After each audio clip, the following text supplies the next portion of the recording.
సాగునీటి పారుదల శాఖ మంత్రివర్యులు మిత్రులు ఉత్తమ్ కుమార్ రెడ్డి గారు, ఎక్సైజ్ అండ్ ప్రొహిబిషన్ శాఖ మంత్రివర్యులు మిత్రులు జూపల్లి కృష్ణారావు గారు, క్రీడలు మరియు ఇతర శాఖల మంత్రివర్యులు మిత్రులు వాకిటి శ్రీహరి గారు, శాసన మండలి సభ్యులు, శాసనసభ్యులు, వివిధ కార్పొరేషన్లకు సంబంధించిన చైర్మన్లు ఈ పత్రికా సమావేశంలో పాల్గొని పాలమూరు జిల్లా సాగునీరు తాగునీరు ప్రాజెక్టులకు సంబంధించి నిన్న ఇవాళ క్షేత్రస్థాయి పర్యటనలు చేసి జరుగుతున్న పనులను పరిశీలించి భవిష్యత్ కార్యాచరణ నిర్ణయించుకోవడానికి ఈ కార్యక్రమాన్ని మనం తీసుకోవడం జరిగింది. ప్రధానంగా మిత్రులారా, చాలామంది ఇక్కడ ఉన్న పాత్రికేయ మిత్రులు తెలంగాణ ఉద్యమంలో క్రియాశీలక పాత్ర పోషించిన వాళ్ళే ఇక్కడ ఉన్నారు. రెండవది, 2009లో కల్వకుంట్ల చంద్రశేఖరరావు గారు మహబూబ్ నగర్ పార్లమెంట్ అభ్యర్థిగా పోటీ చేసినప్పుడు తాను ఇక్కడి నుంచి ఎన్నికైతే ఈ ప్రాంత సమస్యల పట్ల సంపూర్ణమైన అవగాహన ఉంటుంది, తెలంగాణ రాష్ట్రం వచ్చిన తర్వాత అత్యధికంగా మహబూబ్ నగర్ జిల్లాకు సాయం అందుతుంది, సాగునీటి ప్రాజెక్టులు పూర్తి అవుతాయని ఆకాంక్షించారు. వారు మహబూబ్ నగర్ పార్లమెంట్ సభ్యుడిగా ఉన్నప్పుడే డాక్టర్ మన్మోహన్ సింగ్ గారు, శ్రీమతి సోనియా గాంధీ గారు తెలంగాణ రాష్ట్రాన్ని ఇవ్వడం జరిగింది. తెలంగాణ రాష్ట్రం వచ్చిన తర్వాత చంద్రశేఖరరావు గారు శాసనసభకు మన జిల్లా నుంచి పోటీ చేయలేదు. సరే, వారి జిల్లా మీద మమకారంతోటో లేదా ఇతర కారణాల చేత వారు గజ్వేల్ నుంచి ప్రాతినిధ్యం వహించిన కష్టకాలంలో సహాయం అందించి హక్కున చేర్చుకొని పాలమూరులో ఊరు లేకపోయినా పార్లమెంటుకు పంపించిన ప్రజలకు తన సహాయాన్ని, తన ఆలోచనను అందించి వలసల జిల్లాను అభివృద్ధి జిల్లాగా మారుస్తారని మనం ఆశించడంలో తప్పులేదు. తెలంగాణ రాష్ట్ర ఏర్పాటు అత్యధిక నిర్లక్ష్యానికి లోనైన మహబూబ్ నగర్ జిల్లాకే ఆనాడు సాయం అందాల్సిన అవసరం ఉండే. మిగతా జిల్లాల కంటే అన్ని విషయాలలో, విద్యలో కానీ, వైద్యంలో కానీ, సాగునీరు విషయంలో కానీ, తాగునీరు విషయంలో కానీ కృష్ణానది జలాలు పూర్తిగా మన జిల్లాలోనే ప్రవహించిన ఎన్నడూ మనం ఆ నీళ్లను ఒడిసిపట్టుకున్న సందర్భమే లేదు. కాబట్టి ఈ ప్రజలు అందించిన సహాయాన్ని గుర్తుపెట్టుకొని చంద్రశేఖరరావు గారు తెలంగాణ రాష్ట్రానికి ముఖ్యమంత్రిగా బాధ్యత చేపట్టిన తర్వాత ప్రత్యేక కార్యాచరణతోని ఈ జిల్లా సాగునీటి ప్రాజెక్టులను పూర్తి చేస్తారని మేము అందరం ఆశించినాం. పదే డాక్టర్ చిన్నారెడ్డి గారి నుంచి మొదలు పెడితే మేము అందరం కూడా చాలా సందర్భాలలో చట్టసభలలో కానీ బహిరంగంగా కానీ వారిని ప్రశ్నించడం జరిగింది. వారిలో మార్పు రాలేదు, కానీ అబద్ధపు ప్రచారాలతోని ఈ జిల్లాని మభ్యపెట్టే ప్రయత్నం చేశారు ఇక్కడ ప్రజలు. స్థూలంగా 2-3 విషయాలతో చంద్రశేఖరరావు గారు 10 సంవత్సరాల పరిపాలనలో సాగునీటి ప్రాజెక్టుల కోసము 1,81,000 కోట్ల రూపాయలు పనుల మీద ఖర్చు పెట్టినరు. అందులో 1,00,000 కోట్ల రూపాయలు కేవలం కాళేశ్వరం ప్రాజెక్టుకు గోదావరి నది మీదనే ఖర్చు పెట్టడం జరిగింది. మిగతా డబ్బులు కొన్ని ప్రాజెక్టుల కోసం పాలమూరులో ఖర్చు పెట్టిన, ముఖ్యంగా పాలమూరు రంగారెడ్డి ఎత్తిపోతల పథకం అనేది అత్యంత కీలకమైన పథకం. ఎందుకు అని అంటే కల్వకుర్తి కానీ, భీమా కానీ, నెట్టెంపాడు కానీ, కోయిల్ సాగర్ కానీ, లేదా ఇప్పుడు మనం ప్రారంభించుకున్న మక్తల్ నారాయణపేట కొడంగల్ ఎత్తిపోతల పథకం అన్ని కలిపితే కూడా పాలమూరు రంగారెడ్డి ఎత్తిపోతల పథకంతో సమానం కాదు. ఒక్క పాలమూరు రంగారెడ్డి ఎత్తిపోతల పథకమే 90 టీఎంసీల నీళ్లు. ఈరోజు ఈ జిల్లాలో జూరాల నుంచి మొదలు పెడితే జూరాల, భీమా, నెట్టంపాడు, కోయిల్ సాగరు, అదేవిధంగా కల్వకుర్తి మిగతా ప్రాజెక్టులన్నీ కట్టి పాలమూరు రంగారెడ్డిని పూర్తి చేస్తే ఈ జిల్లాకు దాదాపుగా 26 లక్షల ఎకరాల ఆయకట్టు ఇవ్వడానికి అవకాశం ఉండే. నిజంగానే 10 సంవత్సరాల సుదీర్ఘ కాలంలో ఈ ప్రాజెక్టులను పూర్తి చేసినట్టే ఈ రోజు పాలమూరు జిల్లాలో నికరంగా 26 లక్షల ఎకరాలకు సాగునీరు అందుతుండే.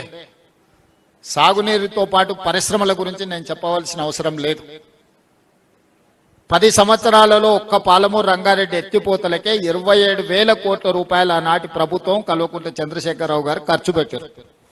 మీరు అడగొచ్చు 27,000 కోట్ల రూపాయలు పెద్ద ఎత్తున ఖర్చు పెట్టిండు కదా, మంచి పనే చేసిండే. ఆ ఖర్చు పెట్టింది పంపులు లిఫ్టులు. పంపులలో లిఫ్టులలో ఖర్చు పెడితే కేసీఆర్ ఇంట్లో కనక వర్షం కురుస్తుంది కాబట్టి 27,000 కోట్లలో అధిక భాగము పంపులకు లిఫ్టులకే ఇచ్చి పంపులు లిఫ్టుల 1,000 కోట్ల రూపాయల కమిషన్లు కొల్లగొట్టి ఒక్క ఎకరా కూడా నీళ్ళు ఇవ్వకుండా ఎక్కడిదక్కడ వదిలేసిపోయిండు. భూసేకరణ కూడా చేయలేదు. ఏ ప్రాజెక్టు నిర్మించాలన్నా, ఏ ప్రాజెక్టును పూర్తి చేయాలన్నా మొట్టమొదట భూసేకరణ అనేది అవసరం. ఈనాటికి నాకు అధికారులు అందించిన సమాచారం మేరకు ఈ జిల్లాలో అన్ని ప్రాజెక్టులు పెండింగ్ ఉన్నాయి.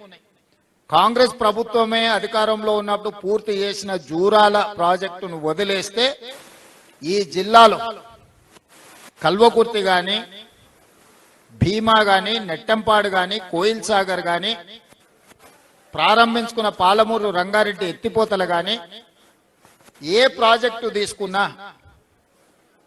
పనులు పూర్తి సంగతి దేవుడెరుగు. ప్రాజెక్టులు నిర్మించడానికి అవసరమైన భూసేకరణ కూడా జరగలేదు.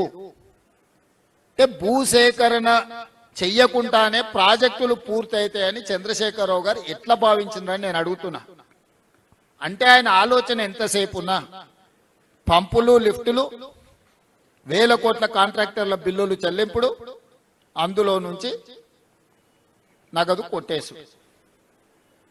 నాగం జనార్దన్ రెడ్డి గారు కొట్లాడి కొట్లాడి కొట్లాడి అలసిపోయి ఇప్పుడు ఆయనతోనే చేరే పరిస్థితి వచ్చింది.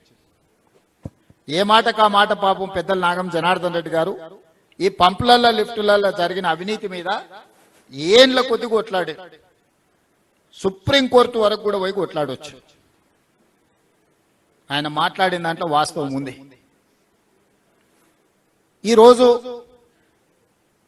మేము అధికారం చేపట్టిన తర్వాత ఈ జిల్లా నుంచి ఎన్నికవడమే కాదు, ఈ జిల్లా నుంచి పుట్టి పెరిగి ఈ ప్రాంత పరిస్థితుల అవగాహన ఉండి 17 సంవత్సరాలు ప్రతిపక్షంలో జడ్పీటీసీగా, ఎమ్మెల్సీగా, ఎమ్మెల్యేగా, ఎంపీగా, పార్టీ నాయకుడిగా జిల్లా నలుమూలలు తిరిగిన నేను ఈ ప్రాజెక్టులను ఒక కొలిక్కి తీసుకురావాలనే ప్రయత్నం చేస్తే అసలు ఏది ఎక్కడుందో సరిచూసుకోవడానికి దాదాపుగా 2 సంవత్సరాలు పట్టింది. ఈరోజు వాటన్నిటిని కొలిక్కి తెచ్చి ముందుకు తీసుకెళ్దామంటే ఓహో పని చేసేటట్టే ఉన్నాడు, ఇదో కొలిక్కి వచ్చేటట్టే ఉంది కాబట్టి మేమేదో కార్యాచరణ తీసుకుంటాం, రాజకీయ కార్యాచరణ తీసుకుంటాం అని వాళ్ళు బయలుదేరారు. తప్పలేదు. తిన్నది అరగనే అరుగుతుంది, తిరగండి, నడవండి. చేసిన పాపాలు కొంచెమన్నా పోతాయి. కాశీ వరకు నడవండి, ఇంకా మంచిది. ఎందుకంటే మీరు చేసిన పాపాలు అంతా ఇంత కాదు. మీరు పాపాలు చేసుడే కాదు, ఆయన చేస్తుంటే చూసుడు కూడా మీరు చేసిన మహాపాపం. ఒక ఆయన గోసి కట్టుకొని రాజశేఖర రెడ్డి అనుకుంటాడు, గట్లెంబడి తిరిగి. గోసి కట్టుకున్న వాళ్ళందరూ రాజశేఖర రెడ్డి అయితే బాగానే ఉంది. ఇంటి పేరు మార్చుకున్నాడు ఇంకొక ఆయన. అసలు ఏ మాత్రం ప్రజలు ఏమనుకుంటారు, మనం ఇట్లా వ్యవహరిస్తే చీదరించుకుంటారా లేదా అన్న సోయి కూడా లేకుండా మా గురించి మాట్లాడి జిల్లాకు అన్యాయం చేసే ప్రయత్నం చేస్తున్నారు. ఈ రోజు నేను కొన్ని వివరాలు చెప్పదలుచుకున్నా. ఖర్చులు కాదు, జరిగిన అప్పులలో 10 సంవత్సరాలు బ్యాంకులలో తెచ్చిన అప్పులకు చంద్రశేఖరరావు గారు 41,118 కోట్లు బ్యాంకులకు అప్పులు అసలు కట్టింది. మిత్తి 43,385 కోట్లు. చంద్రశేఖరరావు 10 సంవత్సరాలల్లో సాగునీటి ప్రాజెక్టుల కోసం చేసిన అప్పులకు 84,503 కోట్ల రూపాయలు 10 ఏళ్లలో ఆయన కట్టింది. నేను అధికారంలోకి వచ్చిన తర్వాత ఆయన చేసిన అప్పుల భారం మొయ్యలేనంతగా మారి కరెక్ట్ 30 నెలల 33,567 కోట్ల అసలు, 18,554 కోట్ల మిత్తి. 30 నెలల చంద్రశేఖరరావు చేసిన పాపాల బైరోడు నాకు అందించిన ఈ అప్పు 52,120 కోట్లు ఈ నెలకు కట్టిన నేను. మీడియా మిత్రులు రాసుకోవాలి. 30 నెలల చంద్రశేఖరరావు చేసిన అప్పులకు తప్పులకు ఓన్లీ సాగునీటి ప్రాజెక్టులకు నేను చెప్పేది 52,121 కోటి రూపాయలు ఆయన చేసిన అప్పులకు తప్పులకు అసలు మిత్తి కలిపి 52,121 కోటి రూపాయలు నేను చెల్లించిన. ఇక నేను పనులకి 30 నెలల్లో చెల్లించింది ఎంత అంటే 22,000 కోట్ల రూపాయలు. 52,000 కోట్ల రూపాయలు ఆయన చేసిన అప్పులకు నేను వడ్డీలు అసలు మిత్తి కడితే నేను మొత్తం రాష్ట్రంలో జరిగిన ప్రాజెక్టులకంతా నేను చెల్లించింది కాంట్రాక్టర్లకు 30 నెలల 22,000 కోట్లు. 22,000 కోట్లు రాష్ట్రం మొత్తం చెల్లిస్తే ఒక్క పాలమూరు జిల్లాలోనే 8,000 కోట్ల రూపాయలు దాదాపుగా. అంటే పాలమూరు జిల్లాకు నేను అధికంగా నిధులు ఇచ్చినట్ట, పాలమూరు జిల్లాకు అన్యాయం చేసినట్ట.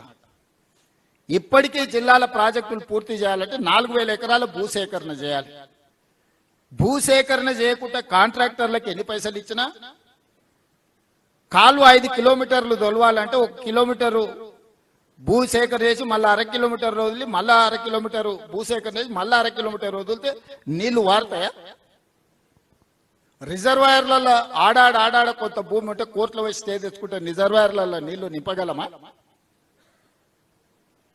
ఈరోజు కాల్వలకు మెయిన్ లైన్ కెనాల్స్ కి నువ్వు భూసేకరణ చేయలేదు. రిజర్వాయర్ల సమస్యలు అట్లనే ఉన్నాయి. ఉదండాపూర్లో R&R సమస్య ఉంటే నిన్నమన్న మీకు తెలుసు కదా, R&R సమస్యను ఈరోజు ఆ సమస్యను పరిష్కరించుకునే ప్రయత్నం చేస్తున్నాం.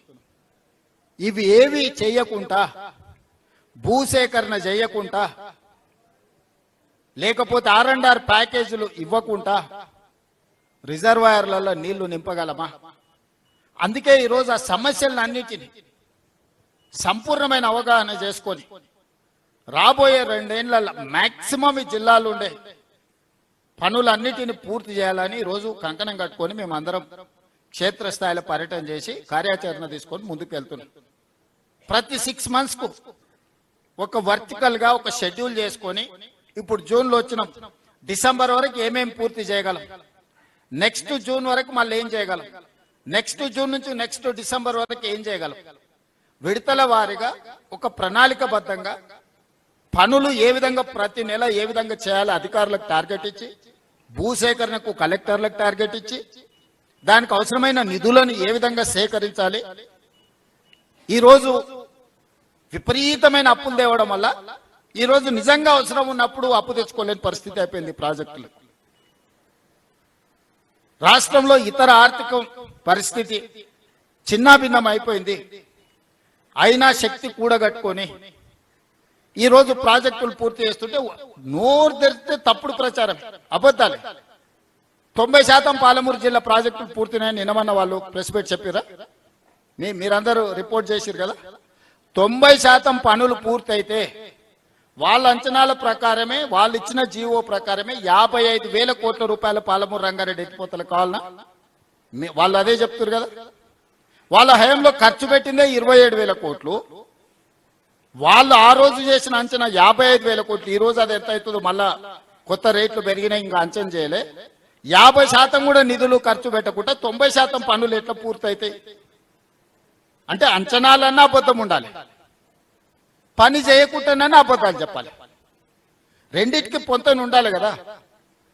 55,000 కోట్ల రూపాయలతోని పాలమూరు రంగారెడ్డి ఎత్తిపోతలు పూర్తి అవుతుంది అన్నప్పుడు 27,000 కోట్ల రూపాయలు అంటే సరిగ్గా 50%, లెస్ దాన్ 50%, 48-47%. 47-48% నిధులు ఖర్చు పెడితే 90% పనులు ఎట్లా పూర్తవుతాయి? మీడియా మిత్రులుగా నేను మిమ్మల్ని అడుగుతున్నా. నాకు ఆ సైన్స్ ఆ మ్యాథ్స్ నాకు అర్థమైతలేదు. 80,000 పుస్తకాలు నేను చదవలేదు, నాకు ఆ లాజిక్కే దొరకడం లేదు. ఈ 27,000లో పంపులకు లిఫ్టులకే మాక్సిమం పోయినాయి. పంపులు లిఫ్టులు మీరు ఇల్లు కట్టుకుంటే మొత్తం కరెంటు వైర్లు మీటర్లు సామాన్లు కొనుక్కుంటే గోడలు కట్టకుంటే స్లాబ్ వేయకుంటే కరెంటు వైర్లు కొనుక్కొని ఇంట్లో లైట్లు వెలుగుతాయా? ఎందుకు ఎలక్ట్రోమెకానికల్ ఎక్విప్మెంట్ కొన్నాడు అంటే 20%, 30%, 40% కమిషన్లు కొట్టడానికి అడగోలుగా రేట్లు పెంచి ఆ పైసలు ఇచ్చాడు. సివిల్ వర్కులకు ఇయ్యలే, భూసేకరణకి ఇయ్యలే. ఏ ప్రాజెక్ట్ కట్టాల మీరు ఇల్లు కట్టుకోవాలనుకుంటే కూడా ఫస్ట్ ప్లాట్ కొనుక్కుంటారు. అవునా? ప్లాట్ కొనుక్కున్న తర్వాత దానికి డ్రాయింగ్స్ చేపిస్తారు. డ్రాయింగ్స్ తర్వాత సివిల్ వర్కులు చేస్తారు. సివిల్ వర్కుల తర్వాత ఎలక్ట్రికల్ వర్కులు చేస్తారు. ఈ రోజు ఆయన ఎట్లా పడితే అట్లా చేసి ఏది పడితే అది మాట్లాడి ఉన్నదంతా ఊడ్చుకపోయి దోసుకపోయి ఈరోజు మమ్మల్ని ఏదో దోషులుగా నిలబెడుతున్నామని భ్రమలలో ఉన్నారు. ఎవరంత అమాయకులు లేరు. ఏ ఊరికి ఆ ఊరికి తెలిసి ఆ ఊరిలో పని ఏమైతే. ఇప్పుడు కొల్లాపూర్ పోయినాం, చిన్న పిల్లగాన్ని అడిగినా చెప్తుండే ఏం జరిగిందో. వనపర్తి ఏరియాకు పోయినాం, నాగర్ కర్నూలు ఏరియాకు వచ్చినాం, ఇప్పుడు దేవరకద్ర ప్రాంతానికి వచ్చినాం, రేపు జడ్చర్లకు పోతాం. లోకల్ గున్నోళ్ళకి అర్థమవుతుంది కదా ఈయన ఏం చేసిండు ఏం చేయలేదు, నిధులు ఇచ్చిండా ఇయ్యలేదా. అందుకే ఈరోజు పాలమూరు జిల్లాలో పెండింగ్ ఉన్న ప్రతి ప్రాజెక్టుని యుద్ధ ప్రాతిపదికన పూర్తి చేయడానికి అవసరమైన నిధులను ఏర్పాటు చేసుకోవడానికి సేకరించడానికి ఒక పక్కా కార్యాచరణ కోసం క్షేత్రస్థాయిలో పర్యటన చేస్తున్నాము. ఎక్కడైనా అధికారులు ఏదైనా విషయాలలో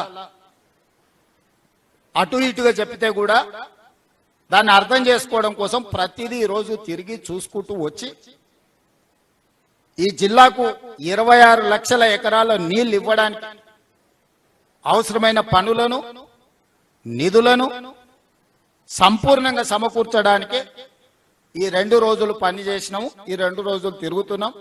రాబోయే రోజుల్లో ఇంకా వేగంగా భూసేకరణ చేస్తాం, పనులను చేస్తాం, అవసరమైన నిధులను విడుదల చేస్తాం. మీడియా మిత్రులకు కూడా నా సూచన, భూసేకరణ విషయంలో మీరు దయచేసి సహకరించండి. భూసేకరణ జరగకుండా ఈ పనులు పూర్తి కావు. భూసేకరణకు సంబంధించి రూపాయి ఎక్కువైనా ఇచ్చి వాళ్ళ సమస్యలను పరిష్కరించే పని మీద ఉన్నాము. అందుకే నిన్న మొదటి ప్రాధాన్యత కింద భూసేకరణకే మొట్టమొదటి నిధులన్నీ విడుదల చేస్తున్నాం. ఇంకొక 4,000 ఎకరాల భూమి సేకరణ చేసేది ఉంది. ఈ 4,000 ఎకరాల భూసేకరణలో మీడియా మిత్రులుగా మీరు సహకరించండి. ఈ రోజు మనం ఈ పనులు చేసుకోకపోతే ఇంకెప్పటికీ చేసుకోలేము. ఈ రోజు మన చేతులనే అధికారం ఉండి మనమే నిర్ణయాలు తీసుకోగలిగి ఉండి మనమే నిధులను తెచ్చుకోగలిగి ఉన్నప్పుడు కూడా మనం ఈ పనులను పూర్తి చేసుకోకపోతే చరిత్ర మనల్ని క్షమించదు.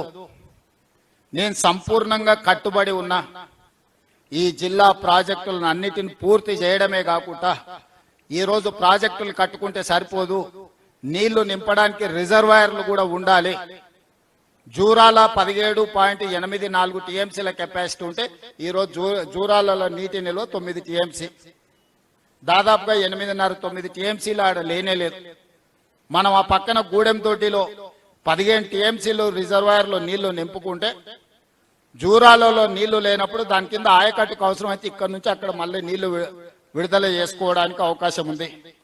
తుమ్మిల పూర్తి చేసుకుంటే అక్కడ రిజర్వాయర్ లేదు. రాబోయే రోజుల్లో ఎక్కడికక్కడ ఎక్కడ అవకాశం ఉన్న తక్కువ భూసేకరణ ఎక్కువ నీళ్లు నిల్వ చేసుకోవడానికి అవకాశం ఉందో ఆ పనులన్నీ పూర్తి చేసుకుంటాం. కర్ణాటక రాష్ట్రం బ్రిడ్జ్ కమ్ బ్యారేజీలు కట్టి కృష్ణా మీద భీమా మీద చిన్న చిన్న బ్రిడ్జ్ కమ్ బ్యారేజీలు కట్టుకుంటే దాదాపుగా వాళ్ళు ఒక 100 టీఎంసీల నీళ్లు నిలబెట్టుకునే పరిస్థితి వచ్చింది. నిన్న మిత్రుడు సిఆర్ గారు మేము కర్ణాటక మంత్రి భోజరాజ్ గారిని అందరినీ తీసుకొని ఈ సరిహద్దు మనకు కర్ణాటకకు ఈ బ్రిడ్జ్ కమ్ బ్యారేజీలు కట్టుకుంటే మనకు నీళ్లు నింపుకోవడమే కాకుండా గ్రౌండ్ వాటర్ పెరుగుతుంది. అత్యవసర సమయాలలో తాగునీరు కోసం మనం కర్ణాటకకి వెళ్ళి అడుక్కోవాల్సి వస్తుంది ఒకసారి నీటి కొరత ఏర్పడ్డప్పుడు. అందుకే ఈ బ్రిడ్జ్ కమ్ బ్యారేజీలు కట్టుకుంటే ప్రయోజనం ఉంటుందని దాని మీద కూడా ఈ రోజు స్టడీ చేస్తున్నాం. తొందరలోనే సాంకేతిక నిపుణులతో చర్చించి కర్ణాటకలో అక్కడ కాంగ్రెస్ ప్రభుత్వం ఉంది, అక్కడ ముఖ్యమంత్రి గారితో ఉన్న సన్నిహిత సంబంధాలను కూడా వాడుకొని ఖర్చులలో కూడా కొంత వాళ్ళు మనం ఖర్చులు కొంచెం కలిసి పంచుకునేటట్టు, ఖర్చులు సగం సగం పెట్టుకుంటే నీళ్లు కనీసం 60% 70% మనం వాడుకునేటట్టు మనకున్న ఇబ్బందులు వివరించి చేయాలని ఒక కార్యాచరణ కూడా తీసుకున్నాం. అదేవిధంగా రిజర్వాయర్లు ఇప్పుడు ఆగిపోయిన పనులను పునరుద్ధరించి, ఆ రోజు అడగోలుగా అంచనాలు వేసుకొని ఎట్లా పడితే అట్లా వేసి ఇప్పుడు నిజంగా కాంట్రాక్టర్లకు ఇవ్వాల్సి వచ్చినప్పటికీ మొత్తం పనుల స్వరూపమే మారిపోయింది. అందుకే పనుల ఈ రోజు వాస్తవ పరిస్థితులు ఏ విధంగా ఉన్నాయో దాని ప్రకారం అంచనాలు తయారు చేసుకొని వీటన్నిటిని కూడా పూర్తి చేయడానికి రోజు కార్యాచరణ తీసుకున్నాం. మీరందరూ కూడా సహకరించి మన జిల్లాను మనం అభివృద్ధి చేసుకుందాము. ఇంత మంచి అవకాశం మళ్ళీ మనకు రాదు. అందుకే ఈ వేదిక మీద నుంచి మీ అందరికి మనలో చిన్న చిన్న విభేదాలు ఉండొచ్చు, మనస్పర్ధలు ఉండొచ్చు, ఆలోచన విధానంలో వేరు ఉండొచ్చు, కానీ జిల్లా అభివృద్ధి విషయంలో మనందరం ఒక్కటిగా ఉండాలి. దయచేసి బీఆర్ఎస్ నాయకులు అని చెప్పుకునే వాళ్ళందరికీ నా సూచన ఒక్కటే, మీరు ఏం సాయం చేయొద్దా, మీరు మాట్లాడుకుంటుంటే చాలు. మీరు చేయగలిగిన పెద్ద సాయం కేసీఆర్కు ఊడిగం చేయడం ఆపురు. ఆఖరి 6 నెలలు ఎన్నికలు వచ్చినప్పుడు చూద్దాం ఎవరు ఎట్లుంటారో, ఎవరు ఏమవుతారో, జిల్లా ఎవరి పక్షాన నిలబడుతుందో, ఇక్కడ రైతులు ఎవరితో ఉంటారో, విద్యార్థులు ఎవరితో ఉంటారో, ఈ జిల్లా ఎవరికి అండగా నిలబడుతో ఆ రోజు తేలుతాం. ఓ 2 సంవత్సరాలు కొంచెం మర్యాదగా ఉండడం నేర్చుకోండి అని చెప్పి ఏది పడితే అది మాట్లాడి పనులు జరగకుండా, భూసేకరణ జరగకుండా కాళ్ళలో కట్టెబెట్టే పనులను జిల్లా బీఆర్ఎస్ నాయకులు చేయొద్దని ఈ వేదిక మీద నుంచి వాళ్ళందరికీ నేను విజ్ఞప్తి చేస్తున్నా.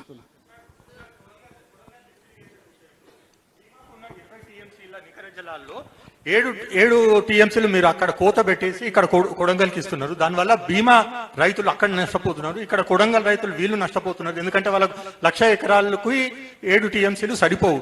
ప్లస్ ఇప్పుడు Jurala it self is overloaded. 8 TMC మీరు 9 అంటున్నారు, అది 8 టీఎంసీ స్టోరేజ్. దానికి ఉన్న నెట్టంపాడ్ ఎకరేజ్ 2 lakhs acres, ఇప్పుడు బీమా 2 lakhs.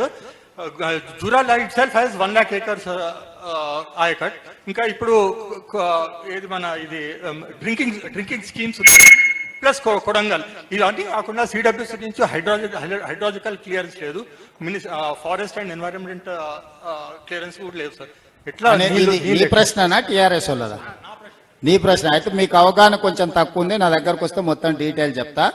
ఒకప్పుడు 1 టీఎంసీకి 10,000 ఎకరాల కింద ఆయకట్టును లెక్క కట్టారు. ఇప్పుడు 1 ఎకరాకు 15,000 ఎకరాల కింద లెక్క కడుతున్నాం. బీమా కింద మొదట ఉన్నది 2 లక్షల ఎకరాలు. ఆ 2 లక్షల ఎకరాల ఆయకట్టులో కొంత బీమా నుంచి కల్వకుర్తి లిఫ్ట్ ఇరిగేషన్ కి కొల్లాపూర్లో టేలెండ్ లో ఉన్న బీమా ఆయకట్టు కల్వకుర్తి ప్రాజెక్టులో కృష్ణారావు గారు మా దగ్గర నుంచే నీళ్లు పోతున్నాయి, మాకు బీమా టేలెండ్ ఎందుకు, కల్వకుర్తి మా దగ్గర నుంచి పోతుందని కొంత ఆయకట్టు డిలీట్ చేసి కల్వకుర్తిలో కలుపుకున్నారు. 15,000 ఎకరాలకు 1 టీఎంసీ కింద లెక్కగట్టి మిగిలిన నీళ్లను సేవింగ్స్ లో ఉమ్మడి రాష్ట్రంలో చివరి జీవో మక్తల్ నారాయణపేట కొడంగల్ ఎత్తిపోతల పథకం నేను తీసుకొచ్చిన 7.5 టీఎంసీ 1,00,000 ఎకరాలకు నికర జలాలతోటి. ఈ రోజు నికర జలాలకు అనుమతి ఇచ్చేటప్పుడు ఇవన్నీ లెక్కలేయకుండా లేరు. నువ్వు ఏదో ఆ కేసీఆర్ పుస్తకం లైబ్రరీలో పుస్తకాలు చదివినట్టు నువ్వు రాహుల్ అట్లా పుస్తకాలు చదవకు. సంపూర్ణమైన అవగాహనతోనే ఆ ప్రాజెక్టు తెచ్చుకున్నాము. నా మీద కోపం కొద్దీ నా ప్రాంత రైతులకు ఈ 1,00,000 ఎకరాలలో మెజారిటీ మక్తల్కు ప్రయోజనం ఉంది, తర్వాత నారాయణపేట, తర్వాత కొడంగల్. ఈ 3 నియోజకవర్గాలను చివరికి కొడంగల్కి ఇవ్వాల్సి వస్తుంది నీళ్ళు అని చెప్పి మక్తల్ నారాయణపేట కొడంగల్ ఎత్తిపోత పథకాన్ని తొక్కిపెట్టింది కేసీఆర్ జీవో నెంబర్ 69. అందుకే ఈ రోజు మేము వచ్చిన తర్వాత ఇప్పుడు పిలిచిన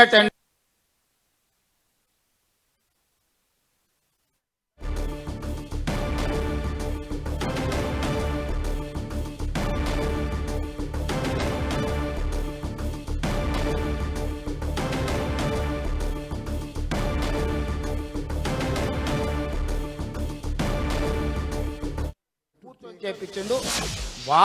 వాళ్ళు అబద్ధాలే తింటారు, అబద్ధాలే గాలి పీల్చుకుంటారు. మొత్తం అబద్ధం అంటే వాళ్ళ నరాన అబద్ధం జీర్ణించకపోయింది.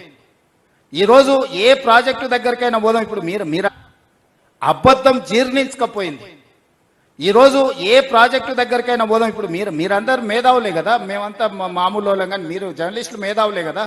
ఈచ్ ప్రాజెక్ట్ ఏదో ఒక ప్రాజెక్టు యూ నేమ్ ఇట్ మీరు ఒక ప్రాజెక్టు పేరు చెప్పండి, దాని పుట్టినప్పటి నుంచి ఈ రోజు వరకు ఏముందో దాని మీద చర్చ చేద్దాం. ఇప్పుడు వాళ్ళు తోసింది మాట్లాడతారు, వాళ్ళు మాట్లాడిన ప్రతి అబద్ధాన్ని మీరు నమ్మితే మీ మీద జాలి పడడం తప్ప నేను చెప్పగలిగిందే లేదు. ఒక్క ప్రాజెక్టు పేరు చెప్పు, వాళ్ళు మొదలుపెట్టింది కానీ వాళ్ళు పూర్తి చేసింది కానీ. పాలమూరు రంగారెడ్డి కూడా కాంగ్రెస్ ఉన్నప్పుడే కదా ఇచ్చింది, ఉమ్మడి స్టేట్లోనే కదా 2013లో చిన్నారెడ్డి గారు, డికేఆర్ గారు, మల్లు రవి గారు, విఠలరావు గారు అసెంబ్లీలోనే చెప్పినాయి కదా జాతకం అంతా. సో మొట్టమొదటి దాంట్లో మీద మొదలు పెట్టిందే విఠలరావు గారు. సీఎం గారు, ఇప్పుడు గత కాంగ్రెస్ పాలనలో 50-60 సంవత్సరాల పాలనలో అసలు ఏనాడు ఒక ప్రాజెక్టు చేపట్టని కాంగ్రెస్ పార్టీ బీఆర్ఎస్ హయాంలోనే అసలు కేసీఆర్ అంటేనే నీళ్లు అంటేనే కేసీఆర్, ఈ 10 ఏళ్లలోనే అనేక ప్రాజెక్టులు చేపట్టాం. కాంగ్రెస్ పార్టీ కేవలం డైవర్షన్ పాలిటిక్స్ చేస్తుంది, అప్పుల విషయంలో కానీ ఈ ప్రాజెక్టు నిర్మాణాల విషయంలో కానీ చెప్తుంది. ఇప్పుడు రాములు గారు, కేసీఆర్ నీళ్ళే కేసీఆర్ అనేది అబద్ధం. కేసీఆరే సారా, సారానే కేసీఆర్ అంటే ఒప్పుకోవచ్చు, సోడానే కేసీఆర్, కేసీఆరే సోడా అంటే ఒప్పుకోవచ్చు. నాగార్జున సాగర్ ఎవరు కట్టారు, ఎవరు మొదలు పెట్టారు? పండిత్ జవహర్లాల్ నెహ్రూ. కేసీఆర్ పుట్టిండో పుట్టలేదో కూడా నాకు తెలియదు. ఈ రోజున్న శ్రీశైలం ఎవరు మొదలు పెట్టారు? పండిత్ జవహర్లాల్ నెహ్రూ మొదలు పెట్టారు. ఉత్తర తెలంగాణలో ఉన్న ఎస్ఆర్ఎస్పి ఎవరు మొదలు పెట్టారు? పండిత్ జవహర్లాల్ నెహ్రూ గారు మొదలు పెట్టారు. జూరాల ప్రాజెక్ట్ ఎవరు మొదలు పెట్టారు? అంజయ్య గారు ఉన్నప్పుడు ఇందిరాగాంధీ గారు ప్రియదర్శిని జూరాల ప్రాజెక్టు కల్వకుర్తి ఎవరు మొదలు పెట్టిండ్రు? 2003లో చంద్రబాబు నాయుడు గారు మొదలు పెడితే 2004లో జలయజ్ఞంలో విస్తరించి పనులు చేయించారు. కోయిల్ సాగర్ కానీ ఏ ప్రాజెక్ట్ అయినా తీసుకో, కొత్తగా కేసీఆర్ మొదలు పెట్టిందే లేదు. ప్రాణైతే చెవెళ్ళు ఎవరు మొదలు పెట్టిండ్రు? పేరు మార్చి, ఊరు మార్చి, అంచనాలు మార్చి దోపిడీ చెయ్యడమే కేసీఆర్కు తెలుసు. కేసీఆర్ సొంతంగా ఆలోచన చేసి మొదలుపెట్టిన ప్రాజెక్టు మొత్తం తెలంగాణ రాష్ట్రంలో లేదు. నేను సూటిగా సవాల్ విసురుతున్నా, అసెంబ్లీలోనే చర్చ చేద్దాము. కాళేశ్వరం విషయంలో దేశంలోనే చరిత్రలో అనేక సంస్థలు పొగిడాయి. కాళేశ్వరరావు అని చెప్పి గవర్నర్ కూడా పొగిడారు. అవును, కరెక్ట్. పార్టీ అబద్ధాలు చెప్తుందని చెప్పి ఇప్పుడు అదే చెప్తున్నా, అదే కాళేశ్వరమే కూలేశ్వరం అయిందని కదా చెప్పేది.